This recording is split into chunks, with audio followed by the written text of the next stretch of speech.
Namaste, welcome back to Project Gita's Deep Learning Series. Today we will discuss the role of Gita in the great Indian freedom struggle and the shaping of the national leaders. Certainly, this is an academic topic, but sometimes these type of academic discussions can inspire us to learn and live the message of the Bhagavad Gita. The nationalists promoted the Gita as a means of inspiration and guide for their freedom struggle. They presented the British Raj as a battlefield and called for a social and political action. The form of such action was, however, a matter of debate.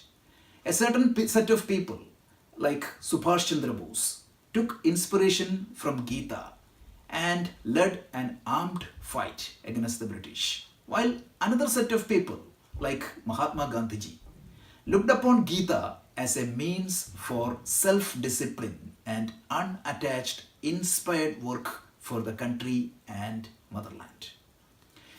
Many of the most prominent freedom fighters were inspired by the Bhagavad Gita. The Swadeshi movement of Bengal in 1905 began with a gathering of 50,000 people on the streets of Calcutta, each with a Gita in their hand. The crowd proceeded to the Kali temple, where they vowed to boycott the British goods and drive the British from their land. During the turbulent period of the freedom struggle, the Gita came to be seen as a symbol of nationalism. During this period, anyone possessing more than a single copy of the Gita was suspected by the British as a troublemaker.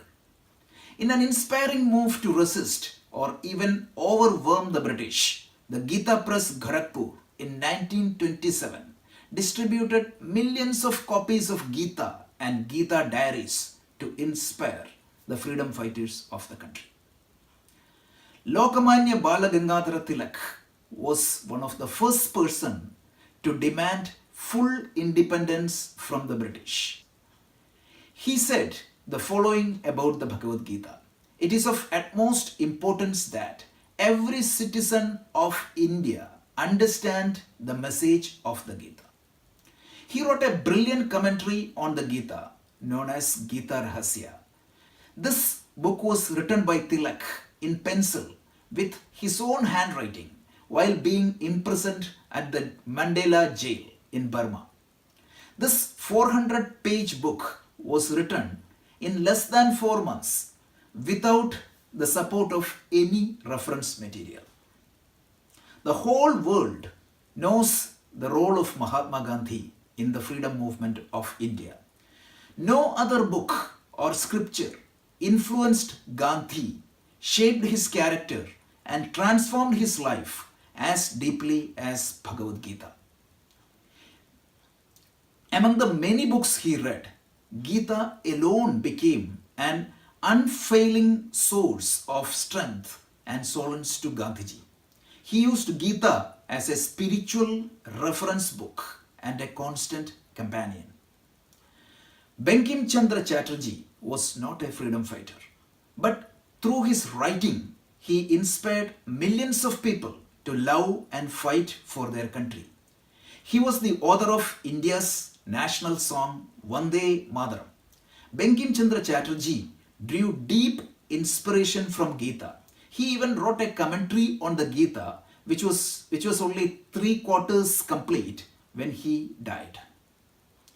Sri Aurobindo Ghosh was one of the greatest revolutionaries in the early phase of the Indian freedom struggle, and he is recognized throughout the world as a great mystic, intellectual, and visionary. He emphasized the necessity of the Gita in uplifting India as well as liberating humanity from all the bondage of lower tendencies. Annie Besant, C. Rajagopalachari, K. M. Munshi, and Acharya Vinoba Bhave were some of the other prominent freedom fighters who were inspired by the teachings of the Bhagavad Gita. There were another set of freedom fighters like Damodar Pant Chapekar, Madanlal Dinga, Khudiram Bose, who chose Gita as their last companion of their life. They went to the gallows with determination, holding the Bhagavad Gita in their hands. Thank you very much for watching. Next week, we will discuss about some of the great masters of 20th century who propagated Gita throughout the world. Happy learning.